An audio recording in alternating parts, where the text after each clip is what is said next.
Hi అండి, మీరందరూ బాగున్నారా? మీ అందరి కోసం పేష్వారీ స్టైల్లో మటన్ కాబూలి పులావ్ చేసుకున్నాం కదండి.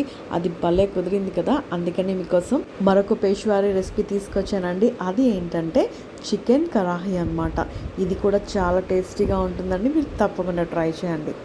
దీనికోసం మనం ఒక ప్యాన్ పెట్టుకుని దాంట్లో ఆయిల్ యాడ్ చేసుకుందామండి.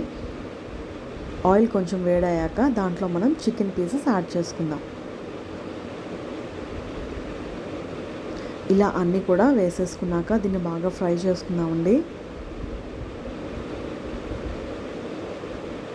ఈ రెసిపీ మాత్రం చాలా టేస్టీగా ఉంటుందండి. మీరు తప్పకుండా ట్రై చేయండి.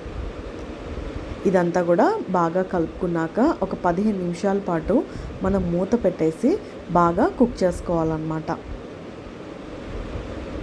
ఒక 15 నిమిషాల తర్వాత మూత తీసుకుని చూస్తే మన చికెన్ బాగా కుక్ అయిపోతుందండి.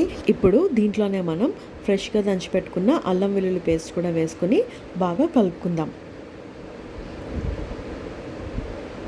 దీని తర్వాత దీంట్లోనే మనం ఇప్పుడు టొమాటోస్ కూడా యాడ్ చేసుకుని ఒక 15 నిమిషాల పాటు కుక్ చేసుకుందామండి. దాని తర్వాత టొమాటోస్ పైన ఈ లేయర్ అనేది మనం తీసేసుకోవాలి.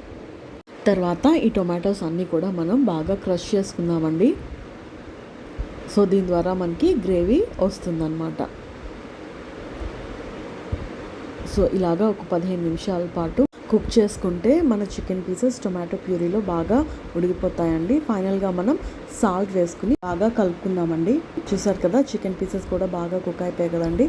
ఫైనల్గా మనం గ్రీన్ చిల్లీస్ వేసుకుంటే మన పేష్వారీ స్టైల్లో చికెన్ కరాహీ ఇంట్లోనే రెడీ అయిపోతుందండి. ఇది చాలా టేస్టీగా ఉంటుందండి.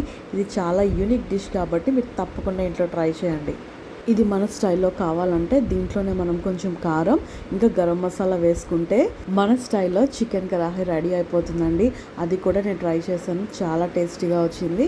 సో ఇప్పటి వరకు మీరు మన ఛానల్ సబ్స్క్రైబ్ చేసుకోకపోతే వెంటనే చేసుకోండి ఇలాంటి యమ్మీ రెసిపీస్ కోసం.